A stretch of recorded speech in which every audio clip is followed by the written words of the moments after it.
नमस्कार, खबर समय जगत में आपका स्वागत है। मैं हूं आपके साथ अंकिता और आइए अब खबर देखते हैं विस्तार से।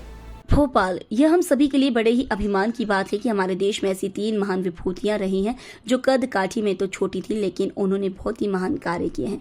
माता जीजाबाई का कृतित्व, अहिल्याबाई होलकर का ममत्व और वीरांगना रानी लक्ष्मीबाई के नेतृत्व ने हम सभी को गौरवान्वित होने का अवसर दिया है। इन तीनों ने ही स्त्रियों के साथ साथ पुरुषों का भी मान बढ़ाया है।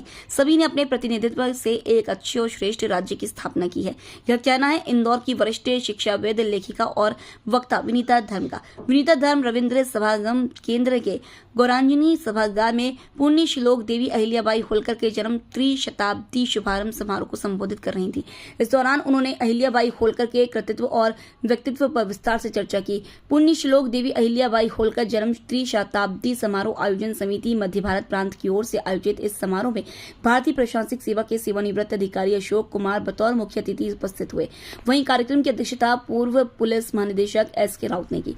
कार्यक्रम में विनीता धर्म ने वर्तमान समय में अहिल्याबाई होलकर के दृष्टिकोण को प्रासंगिक बताया और एक उत्कृष्ट अर्थशास्त्री, प्रबंधक, पर्यावरणविद, न्यायाधीश और आत्मविश्वासी के रूप में उनकी व्याख्या की। समिति की सचिव डॉक्टर वंदना गांधी ने कहा कि हमारा देश धर्म, संस्कृति और इतिहास के लिए जाना जाता है। कई महत्वपूर्ण व्यक्तित्वों ने यहाँ जन्म लेकर भारत माता की सेवा की है। उन्हीं में से एक है पुण्य श्लोक अहिल्याबाई होलकर। उन्होंने राजकाज में धर्म ध्वजा को आगे रखा कर काम किया है। डॉक्टर वंदना ने समिति द्वारा आयोजित त्रिशताब्दी समारोह की रूपरेखा रखते हुए आगामी वर्ष भर होने वाले कार्यक्रमों की विस्तृत जानकारी दी। चलना सिखाया ने राज्य कार्य सिखाया, पर फिर से जो न्यायाधीश रहता है, वो जब न्याय की सीट पर, सिंहासन पर आसीन होता है, तो अधिकारी तो मेरे ऊपर ही आएगा, इसलिए हम भी चुप बैठते।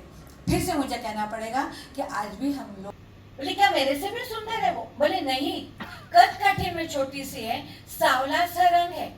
उसको एक छोटी सी अहिल्याबाई की घटना हमें सुनाना चाहिए कि वो युद्ध के समय में स्त्री के प्रति ये आत्मविश्वास खुद से मुझे लगता है कि हम अपने बच्चों में दे।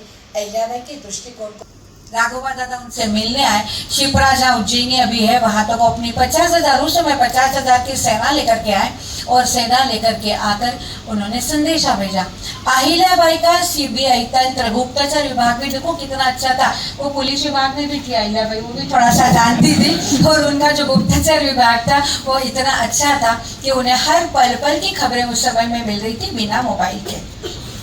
से मिलने आए, वो युद्ध करने आए, इस राज्य को हड़पना चाहते हैं, क्योंकि अब मेरे पास कोई भी आगे राज्य करने के लिए पुरुष व्यक्ति नहीं है, कोई राजकुमार नहीं है।